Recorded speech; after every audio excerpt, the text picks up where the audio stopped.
Movie के शुरू में हमें एक घर दिखाया जाता है जहां पर हम एक लड़की को देखते हैं जिसे किसी ने बंधक बना कर के रखा हुआ था और वहीं दूसरे रूम में उसके बॉयफ्रेंड को भी बांध कर के रखा गया था और यहाँ पर इन दोनों को कोई बड़ी बेरहमी और दर्दनाक तरीके से टॉर्चर कर रहा था। फिर कुछ देर बाद वो लड़की हिम्मत करती है और अपने आप को आजाद कर लेती है और जब वो अपने बॉयफ्रेंड को खोलने के लिए उसके पास जाती है तब वो उसे कहता है कि तुम मेरी बिल्कुल भी फिक्र मत करो और यहाँ से जल्दी से निकल जाओ, नहीं तो वो गेंडे की औलाद हम दोनों को जिंदा नहीं छोड़ेगा। इतना सुनने के बाद वो लड़की यहाँ से भागने लगती है। तभी हम एक आदमी को देखते हैं जिसके हाथ में सिगल था और वो उस लड़की का पीछा कर रहा था। वो लड़की डर के मारे भागते हुए एक पहाड़ी की चोटी पर पहुंच जाती है। अब नीचे खाई थी और आगे जाने का कोई भी रास्ता नहीं था। फिर वो आदमी जब उस लड़की को मारने के लिए आगे बढ़ने लगता है तब वो लड़की उस पहाड़ी से कूद कर के अपनी जान दे देती है। फिर इसके बाद हम माइक और शेरिल नाम के कपल को देखते हैं जो जंगल में कैंपिंग ट्रिप करने के लिए आए थे।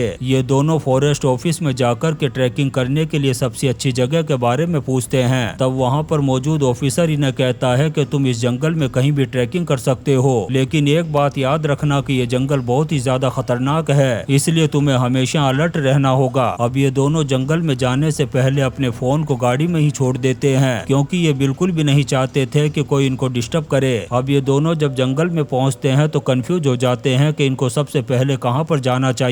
तभी इनके पास ईडा नाम की एक औरत आती है। तब ये उससे पूछते हैं कि हमें ट्रैकिंग करने के लिए सबसे पहले कहाँ पर जाना चाहिए। तब ईडा इन्हें बताती है कि वो इसी जंगल में रहती है। फिर सबसे अच्छी जगह के बारे में बताते हुए कहती है कि वो है टिम्बर फॉल्स, जहाँ पर जाने के बाद तुम्हें सिर्फ सुकून और शांति मिलेगी। ये सुनकर के ये दोनों ईडा को थैंक्स कहते हैं और टिम्बर फॉल्स जाने के लिए निकल जाते हैं। शेरिल इस ट्रिप को लेकर के बहुत ज्यादा खुश नजर आ रही थी। यहाँ पर माइक भी शेरिल से अपने प्यार का इजहार करता है। अब ये दोनों रोमांस करने लगते हैं। तभी यहाँ पर 3 आदमी आ जाते हैं जिनके हाथों में बंदूकें थी। माइक और शेरिल इस सुनसान और वीरान जंगल में इन तीनों आदमियों को देख कर के घबरा जाते हैं क्योंकि ये तीनों आदमी शेरिल को खा जाने वाली नजरों से देख रहे थे। ये तीनों यहाँ पर इनसे मजाक करते हुए कहते हैं कि हम तुम्हें किसी भी तरह का कोई नुकसान नहीं पहुँचाएंगे। इनका लीडर ब्रूडी माइक को एक लिक्विड ड्रग दिखाते हुए कहता है कि अगर वो इस ड्रग को खरीद लेंगे तो वो चुपचाप यहाँ से चले जाएंगे। उन लोगों की जबरदस्ती और दादागिरी को देख कर के माइक को खतरनाक गुस्सा आ जाता है और वो इन लोगों की माँ बहन एक करने के लिए अपने बैग से वॉलेट निकालने की बजाय गन निकालने लगता है। तभी शेरिल उसे रोक देती है और कहती है कि तुम चुपचाप पैसे निकाल कर के इन्हें दे दो। ये सुनकर के माइक उन्हें पैसे निकाल कर के दे देता है। फिर वो लोग भी चुपचाप यहाँ से चले जाते हैं। अब यहाँ से माइक और शेरिल जब एक वाटरफॉल के पास पहुँचते हैं तब वहाँ पर इन्हें क्लाइड नाम का एक फॉरेस्ट ऑफिसर मिलता है। वो इन्हें बताता है कि यह जगह बहुत ज्यादा खूबसूरत है, इसलिए यहाँ पर बहुत सारे टूरिस्ट आते हैं। तब माइक उससे पूछता है कि कैंपिंग करने के लिए कौन सी जगह सही रहेगी। तब क्लाइड इन्हें कहता है कि यहाँ पास ही में एक लेक है जहाँ पर वो कैंपिंग कर सकते हैं। ये सुनकर के माइक और शेरिल उस जगह पर जाकर के टेंट लगाते हैं और कैंपिंग करते हैं। अब रात को जब ये टेंट में सो रहे थे तभी कोई शेडो फिगर इनको देख रही थी। फिर जब सुबह होती है तो शेरिल नदी में नहाने लगती है। तभी उसके पीछे हम एक आदमी को देखते हैं जो उसे घूर कर के देख रहा था। अब शेरिल जैसे ही नहा कर के बाहर निकलती है तभी वो आदमी उसके पीछे आ जाता है और उसे किडनैप करके अपने साथ ले जाता है। जब माइक की आंख खुलती है तो वो शेरिल को ढूंढने लगता है लेकिन वो उसे कहीं भी नजर नहीं आती। तभी माइक उस गैंग के 2 आदमियों को देखता है जिनके हाथ में शेरिल की टाल थी, जिससे वो समझ जाता है कि शेरिल को इन लोगों ने ही किडनैप किया होगा। अब माइक अचानक से इन पर हमला कर देता है और एक आदमी की बुरी तरीके से धुलाई कर देता है। ये देख कर के दूसरे आदमी की फट जाती है और वो यहाँ से रफू चक्कर हो जाता है। माइक उस आदमी पर गन पॉइंट करके कहता है कि हरामजादे चुपचाप बता दे शेरिल कहाँ है, नहीं तो साले के पिछवाड़े में रॉकेट लगा कर के लॉन्च कर दूंगा। तब वो आदमी कहता है कि मैं उसके बारे में कुछ नहीं जानता। ये सुनकर के माइक कहता है कि साले झूठ मत बोल, मैंने तेरे हाथ में शेरिल की टाल देखी थी। तब वो आदमी कहता है कि भाई मेरे बाप की कसम मैं सच कह रहा हूँ, वो टाल तो मुझे रास्ते में पड़ी हुई मिली थी। तभी वो आदमी चाकू निकाल कर के माइक पर हमला करने की कोशिश करता है। तब माइक उसे बुरी तरीके से मार मार करके बेहोश कर देता है। इसके बाद माइक शेरिल को चारों तरफ ढूंढने लगता है लेकिन वो उसे कहीं भी नहीं मिलती। तभी माइक की नजर एक डियर पर पड़ती है जो पेड़ पर लटका हुआ था, जिसे देख कर के वो भी बुरी तरह से डर जाता है। तभी माइक गलती से एक फंदे पर पैर रख देता है और वो फंदा माइक के पैर में फंस जाता है, जिससे उसे बहुत ज्यादा दर्द हो रहा था। तभी यहाँ पर ईडा आ जाती है और वो उसे उठा कर के घर ले जाती है ताकि वो उसका ट्रीटमेंट कर सके। यहाँ पर ईडा उससे कहती है कि जख्म बहुत ज्यादा गहरा है इसलिए भरने में टाइम लगेगा। फिर वो उसकी मरहम पट्टी करती है और उसके लिए चाय बनाती है। यहाँ पर माइक ईडा से कहता है कि उसकी गर्लफ्रेंड गायब हो चुकी है। तब ईडा उसे हिम्मत दिलाते हुए कहती है कि तुम टेंशन मत करो, वो जल्दी ही तुम्हें मिल जाएगी। तभी ईडा के घर के बाहर ब्रूडी आता है जो माइक को ही ढूंढ रहा था। वो ईडा से माइक के बारे में पूछता है और उसे कहता है कि उसने मेरे आदमी की माँ बहन एक की है, इसलिए मैं उसे नासा के रॉकेट में बैठा कर के दूसरी दुनिया में पहुंचा दूंगा। तब ईडा उससे झूठ बोलते हुए कहती है कि मैंने ऐसे किसी आदमी को नहीं देखा। तब ब्रूडी यहाँ से चुपचाप चला जाता है। इसके बाद ईडा माइक के लिए चाय लेकर के आती है, लेकिन वो चाय पीने से साफ मना कर देता है क्योंकि उसके दिमाग में एक बात खटक रही थी। वो सोच रहा था कि आखिर ईडा को उसके पूरे नाम माइकल के बारे में कैसे पता चला, क्योंकि इस नाम से सिर्फ उसकी दादी और उसकी माँ ही उसे बुलाया करती थी। इससे माइक को लगने लगता है कि जरूर कुछ ना कुछ गड़बड़ है। तभी उसे याद आता है कि यहाँ आते वक्त उसका पासपोर्ट चोरी हो गया था जिसमें उसका नाम माइकल लिखा हुआ था।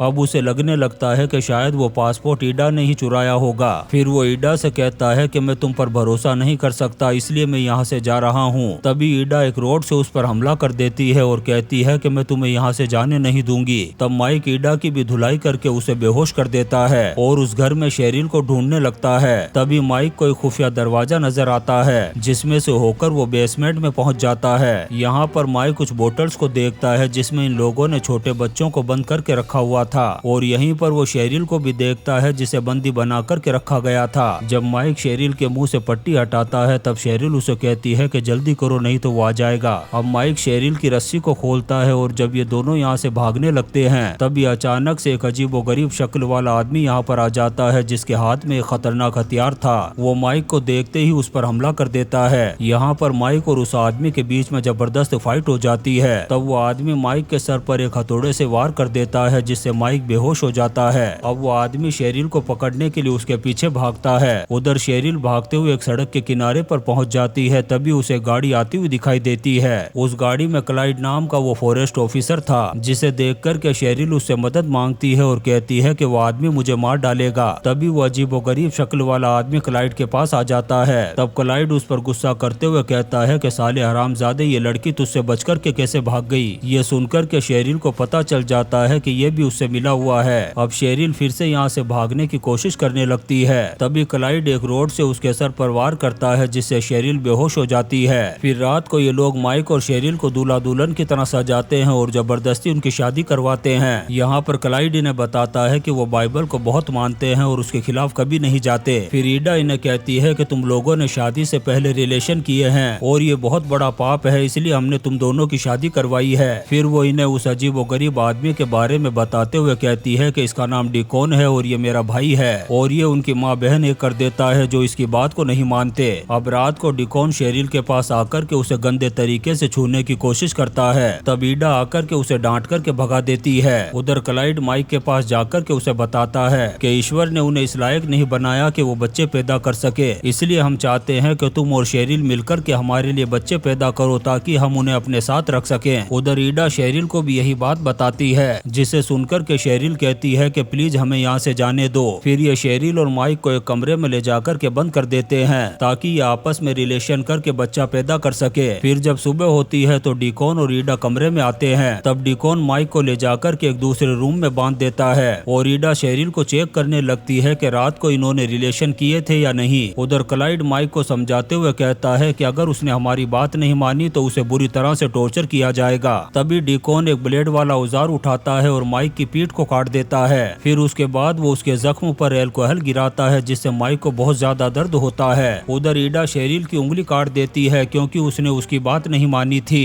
फिर जब दोपहर होती है तो क्लाइड माइक की गाड़ी को पानी में डाल देता है ताकि पुलिस जब ढूंढने आए तो उन्हें इनके बारे में कुछ भी पता न चल सके। तभी हम ब्रूडी को देखते हैं जो क्लाइड के पास आकर के माइक के बारे में पूछता है। तब क्लाइड उसे कहता है कि उन लोगों की ट्रिप खत्म हो गई और वो यहाँ से चले गए, लेकिन ब्रूडी को क्लाइड पर डाउट हो जाता है और उसे लगने लग जाता है कि ये साला कुछ न कुछ जरूर छुपा रहा है। उधर ये लोग शेरिल और माइक को फिर से रिलेशन करने के लिए फोर्स कर रहे थे। तब शेरिल बहुत ज्यादा टॉर्चर होने की वजह से माइक को रिलेशन करने के लिए कहती है, लेकिन माइक शेरिल की बात को भी नहीं मानता। उधर रेंजर्स ऑफिसर को भी इनके मिसिंग होने की इन्फॉर्मेशन मिल चुकी थी, इसलिए वो रेंजर ऑफिसर अपने एक जूनियर ऑफिसर को जंगल में जाकर के माइक और शेरिल को ढूंढने के लिए कहता है। जब वो जूनियर ऑफिसर जंगल में जाती है तब उसे वही तीनों हंटर्स मिलते हैं। वो उन्हें माइक और शेरिल की फोटो दिखाकर करके उनके बारे में पूछती है, लेकिन वो हंटर्स उसे कुछ नहीं बताते। लेकिन अब उन्हें भी यकीन हो गया था कि ये सब कुछ क्लाइड ने ही किया है। उधर वो लोग इनको लगातार रिलेशन करने के लिए फोर्स किए जा रहे थे। तभी शेरिल हंसने लगती है और उन्हें बताती है कि वो पिछले 2 महीने से प्रेग्नेंट है। ये सुनकर के ईडा को बहुत बुरा लगता है और अब क्लाइड और ईडा बहुत ज्यादा टेंशन में आ चुके थे, क्योंकि इससे उनकी सारी मेहनत पर पानी फिर चुका था।